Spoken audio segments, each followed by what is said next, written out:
রাষ্ট্র পরিবর্তনের কথা চিন্তা করে, কাঠামো পরিবর্তনের কথা চিন্তা করে তিনি 31 দফা দিয়েছিলেন। সুতরাং আজকের এই শ্রমিক জনসমাবেশ থেকে আমরা দাবি করছি অবিলম্বে সমস্ত সংস্কার যেগুলো একমত হয়েছে দলগুলো, সেই সংস্কারগুলোকে আপনারা ইমপ্লিমেন্ট করেন, সেগুলোকে কাজে করেন, সংস্কারগুলো নিয়ে আসেন এবং দ্রুত নির্বাচনের ব্যবস্থা করেন।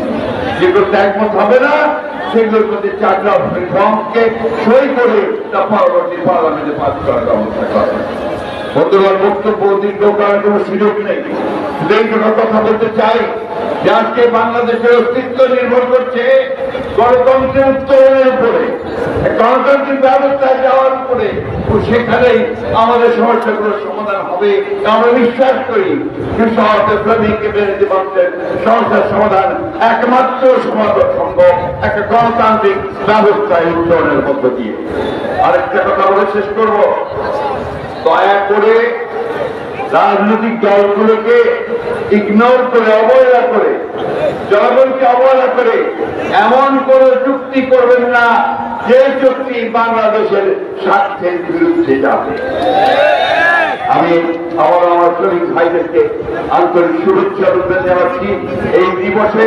সেই সঙ্গে যে স্লোগানটি এই দিনের সবচেয়ে বড় স্লোগান, সমস্ত দুনিয়ার সঙ্গে এক করে, সেই স্লোগান নিয়ে শেষ করতে চাই, দুনিয়ার মুক্ত, দুনিয়ার মুক্ত। ধন্যবাদ। আসসালামু আলাইকুম। বাংলাদেশ জিন্দাবাদ। বাংলাদেশ জাতীয়তাবাদী দল।